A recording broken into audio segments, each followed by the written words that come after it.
The moment your husband stopped breathing, you were no longer a wife. Across most of ancient history, you became something far more dangerous to be. Today you're walking through 16 ancient and historical societies, watching exactly what happened to widows on the single worst day of their lives. You'd assume the biggest danger was a dramatic ritual, a pyre or a blade at the funeral. The real threat rarely looked that violent. For most widows, the danger was paperwork, not fire. Losing property, losing status, and losing your own children happened quietly, long after the funeral ended. In ancient Egypt, you actually kept real power. Egyptian law let widows inherit property, run households, and remarry freely without needing a male guardian's permission. Egyptians believed grief itself needed staging. Professional mourning women were hired to wail, tear their clothing, and throw dust over their heads in public. Some tomb inscriptions describe mourners scratching their own faces bloody. A documented practice meant to prove a household's loss was real and worth respecting.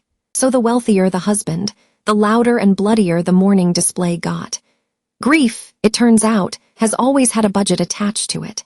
Egypt gave widows unusual freedom, but travel 2,000 miles east, and the rules around a dead husband's household changed completely.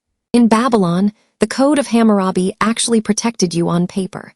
A widow kept her dowry and could stay in her husband's house until remarriage.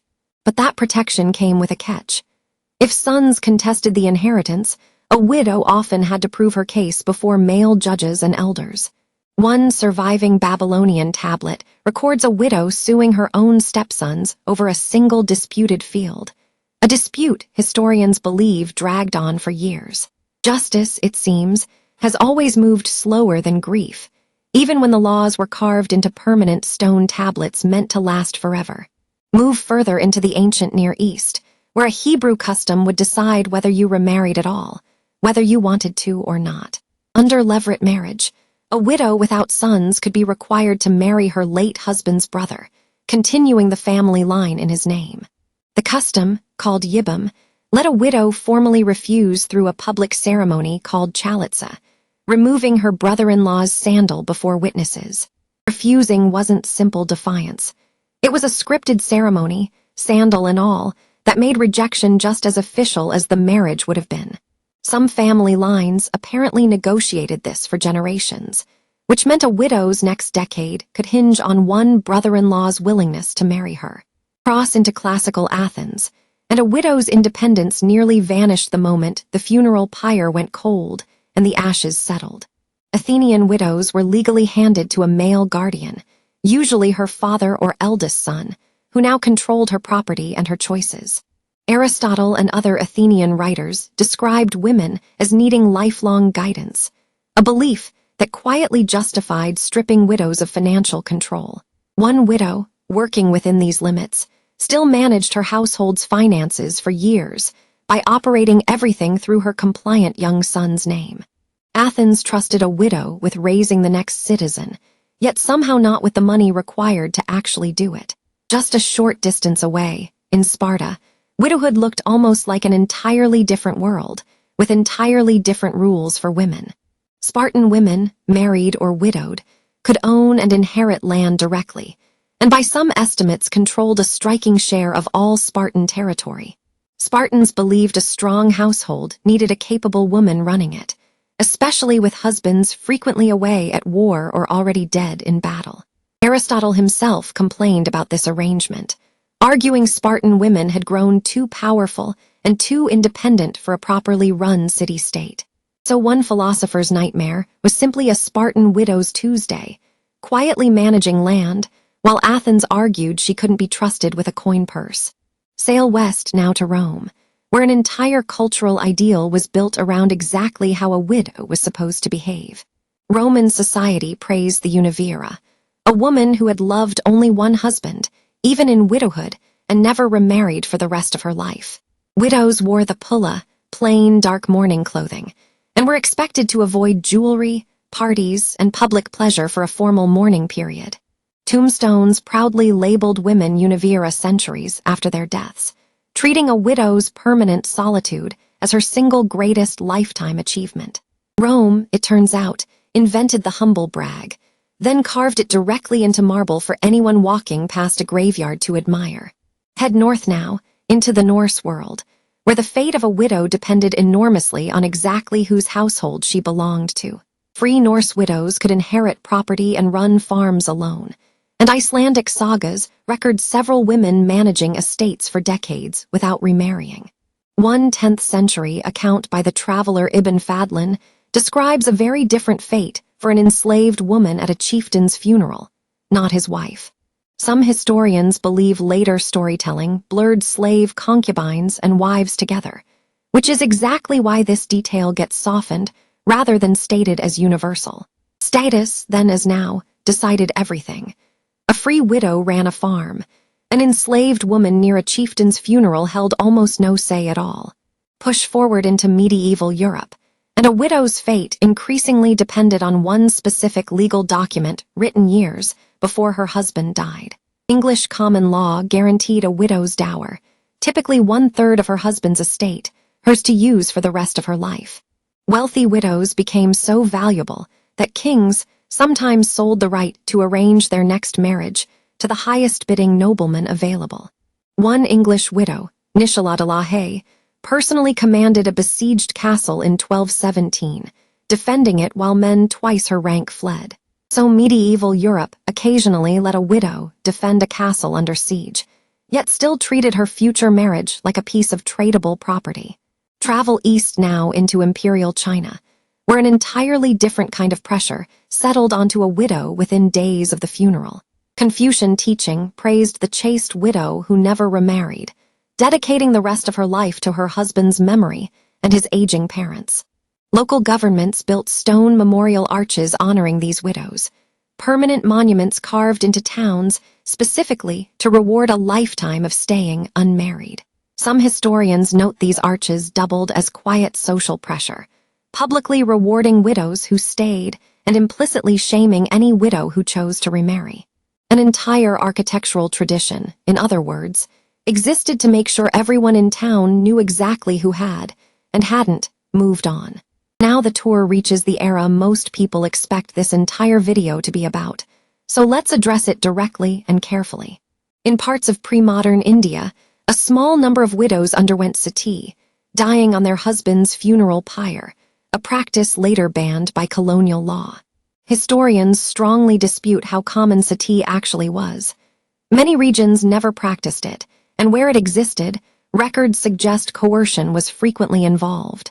One widely cited account claims a widow named Rup Kanwar died this way in 1987, sparking national outrage and renewed legal reform. Some historians believe sati has been dramatically overrepresented in Western retellings, overshadowing the far more common, far quieter fates widows faced elsewhere on the subcontinent. So even history's most famous widow-related horror turns out to be smaller, more contested, and more localized than most retellings ever admit. Head north into the Mongol Empire, where levirate custom reappeared, though shaped by an empire built almost entirely around mobility and war. A Mongol widow could be married to her late husband's brother, or even his adult son from another wife, keeping her within the same clan. This kept livestock, tents, and alliances intact, since a widow leaving the clan meant real wealth and real resources leaving with her. Some Mongol widows, including empresses, briefly ruled as regents, managing vast territories while male heirs were still considered too young to govern. Practicality, not sentiment, ran the Mongol steppe, and a capable widow regent was simply too useful an asset to sideline. Cross the ocean now into the Aztec Empire, where a widow's fate depended heavily on which social class she'd married into. Aztec widows could reclaim their original dowry and remarry, and Calpuli land, farmed communally, still supported them even without a living husband. Noble widows sometimes managed significant households and estates, while commoner widows leaned on extended family and neighborhood cooperation to survive. Spanish colonial records, written decades later, often distorted these customs, which is why softer, disputed language applies to several specific claims here. Reciprocity, an Aztec cultural cornerstone, meant a widow rarely faced total isolation, since community obligation didn't simply end because a husband had. Now the tour turns to several plains nations of North America, where mourning itself became something the body visibly carried for months. Among some plains communities, in accounts from Crow and Cheyenne tradition, deep grief could involve cutting the hair short, or rarely, a finger joint. This wasn't random self-harm. It was structured, expected, and even scheduled ancient grief, it turns out, still followed its own social etiquette.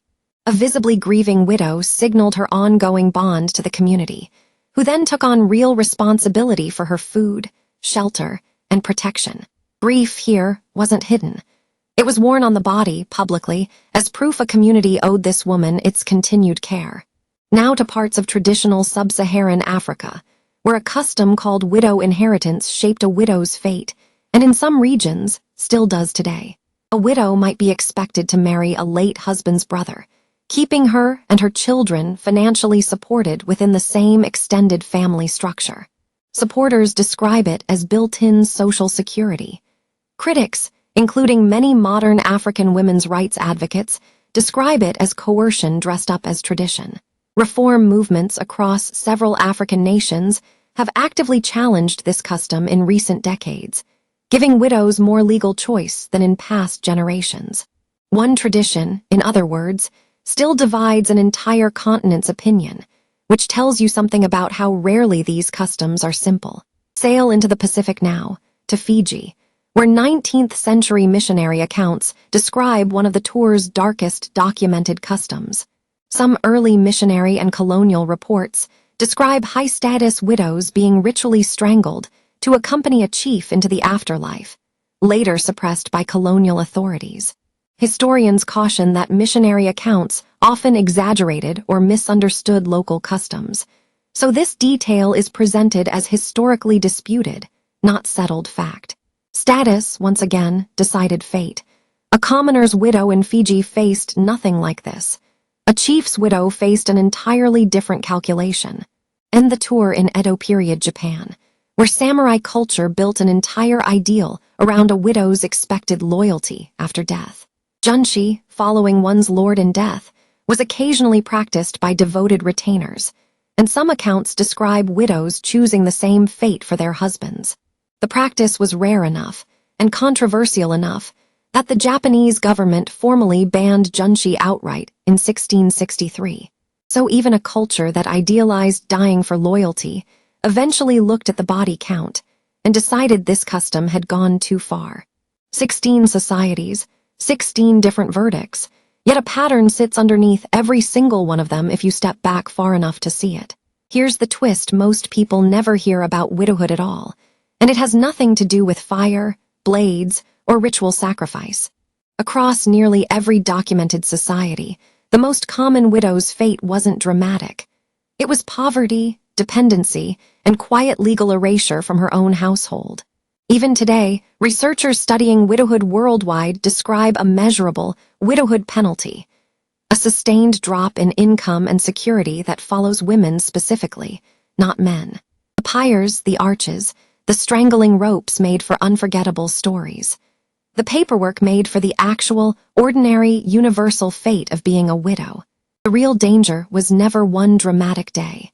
It was every ordinary day afterward, when a household quietly decided what she was allowed to keep. So the next time you hear about ancient widow customs, remember the pyres and arches are the exception history chose to remember loudest. The moment your husband stopped breathing, you were no longer a wife, and across most of history, what came next was quiet, not dramatic.